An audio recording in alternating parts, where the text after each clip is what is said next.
मसीहाओं को जब भी आवाज दी है पलट कर आगे हर बार कातिल, वहां क्या दाद खाही क्या गवाही, वहां क्या दाद खाही क्या गवाही, जहां हो मुंसिफों के यार कातिल।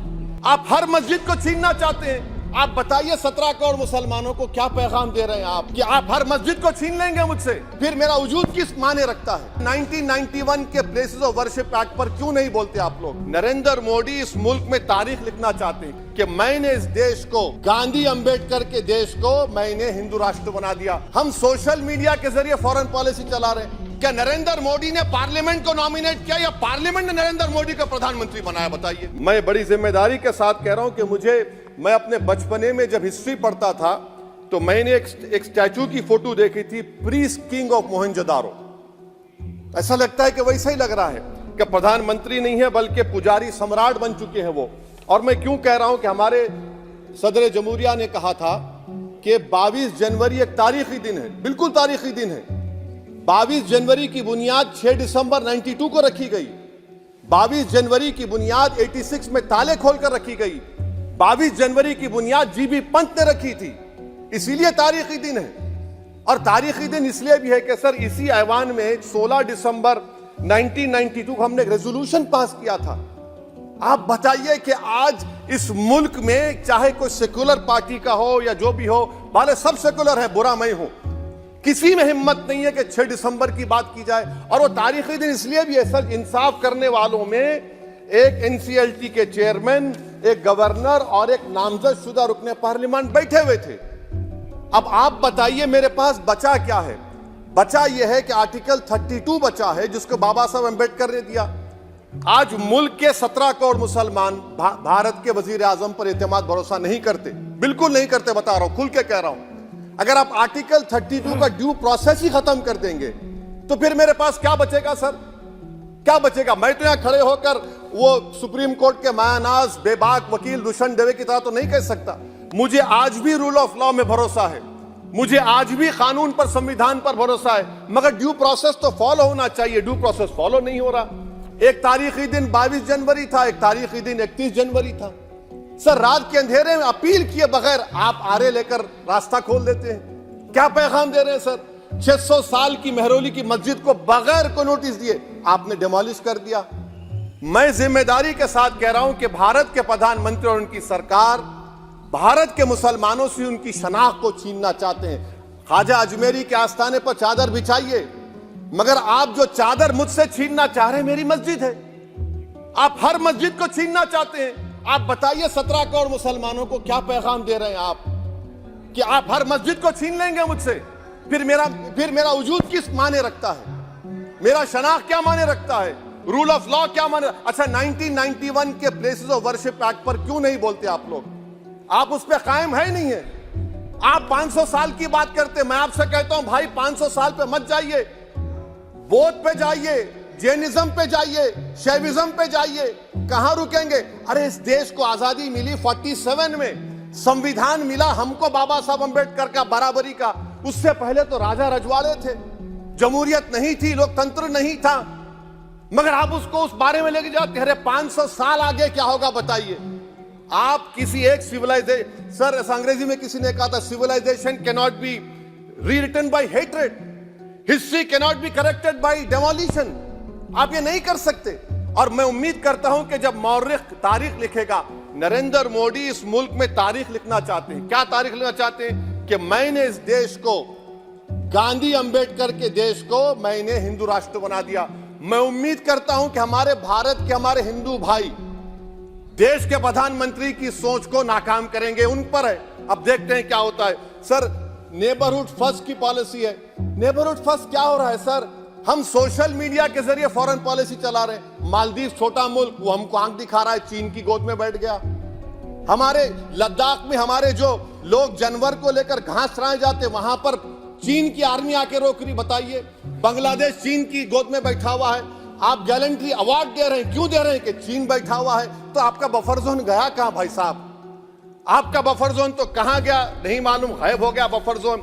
और दूसरी बात सर, आप ये भी देख लीजिए कि यहां पर मैं आपको इंपॉर्टेंट पॉइंट ये बताना चाह रहा हूं सर। ये हम बोलते हैं India middle east economic corridor, कितना पैसा है बताइए, वो नहीं बताया जाता। अच्छा सर, सबसे तकलीफदेह बात मेरे लिए है कि भारत ने यूनेस्को का इलेक्शन पाकिस्तान से हार गया।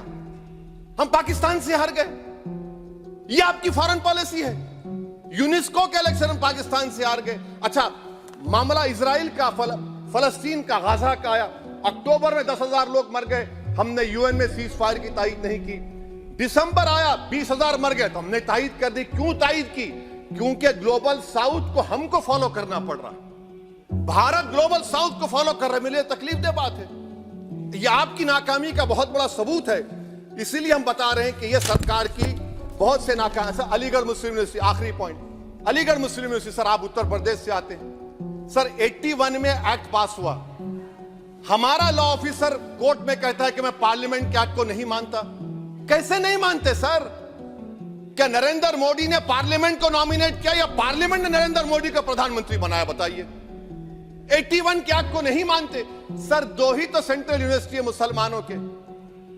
1,80,000 आप ही के सरकार के दौर में मुसलमान हायर एजुकेशन निकल गए। आप अलीगढ़ मुस्लिम से छीनना चाह रहे हैं। Theory of separation of powers में एग्जीक्यूटिव हमको डिक्टेट करेगा। मेरी आवाज तो पार्लियामेंट है, अब मेरी आवाज के खिलाफ एग्जीक्यूटिव सुप्रीम कोर्ट में बोलता है। अलीगढ़ मुस्लिम यूनिवर्सिटी से इतनी नफरत क्यों है आपको? वहां पर तो हिंदू भाई भी पढ़ते हैं। सर, ये अलीगढ़ मुस्लिम यूनिवर्सिटी का मामला है सर।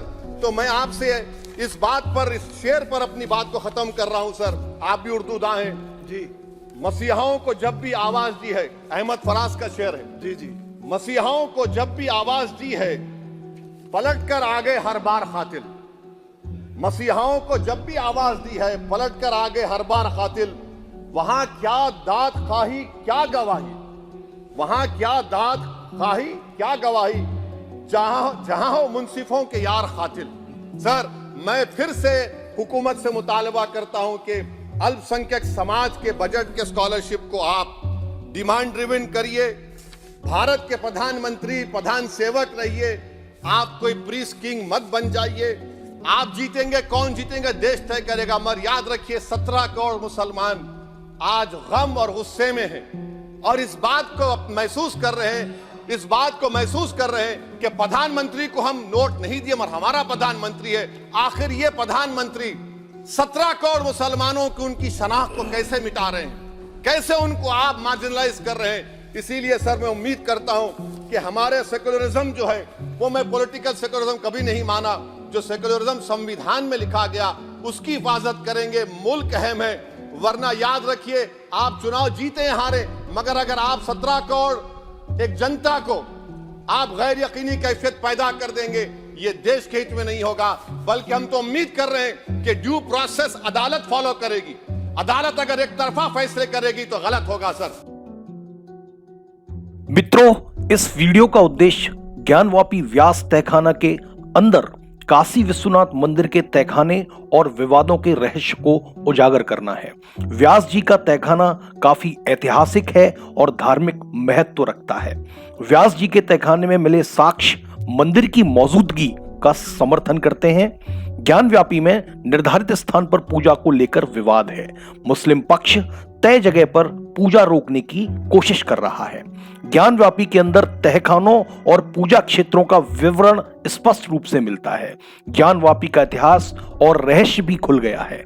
350 साल पहले औरंगजेब ने काशी विश्वनाथ में पूजा रोक दी थी और 30 साल पहले मुलायम सरकार ने पूजा पर रोक लगा दी थी। ज्ञानवापी साइट का एक विवादास्पद इतिहास है और यह बहुत ही बहस का और चर्चा का विषय है। व्यास जी का यह तहखाना महत्वपूर्ण ऐतिहासिक एवं धार्मिक महत्व रखता है। बेसमेंट में प्रवेश काशी विश्वनाथ कॉरिडोर के पास लगे दरवाजे से होता है।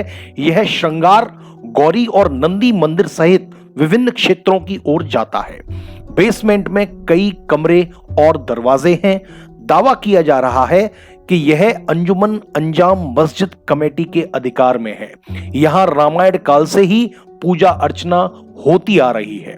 व्यास जी के तहखाने में मिले साक्ष्य मंदिर की मौजूदगी का समर्थन करते हैं।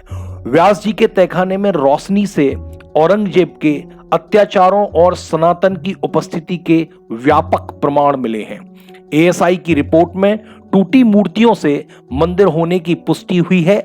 अगली पीढ़ी हिंदू विरासत से अनभिज्ञ थी। व्यास जी के तलघर में पूजा पर रोक तब के तत्कालीन मुख्यमंत्री मुलायम सिंह यादव ने मुस्लिम तुष्टीकरण की नीति को पुष्ट करते हुए और अमल में लाते हुए बड़ी दबंगई से पूजा पर रोक लगा दी थी। 1993 में मुलायम सिंह सरकार ने बिना किसी लिखित आदेश के व्यास जी की मूर्तियां और तहखाने में पूजा पर प्रतिबंध लगा दिया था।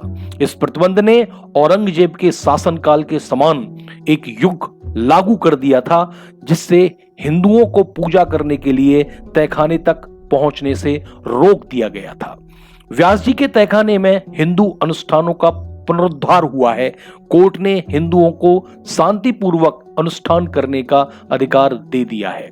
30 साल बाद बेसमेंट में फिर से पूजा और मंत्रोच्चार शुरू हो गया है।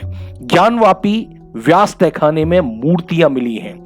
मूर्तियों में हनुमान, शिवलिंग, गणपति और भगवान विष्णु की मूर्तियां शामिल हैं। जिलाधिकारी और मजिस्ट्रेट द्वारा निर्णय लेने के बाद प्रोटोकॉल से पूजा शुरू करने पर संघर्ष की सी स्थिति बन गई है। मंदिर तोड़कर मस्जिद बनाने का मामला भी कोर्ट में दर्ज है। आदि विश्वेश्वर के इलाके में मंदिर तोड़कर मस्जिद बनाने को लेकर सिविल कोर्ट में केस दायर किया गया था, जिससे पूरे क्षेत्र पर स्वामित्व का दावा और आदि विश्वेश्वर की पूजा के लिए मस्जिदों को हटाने की मांग की गई है।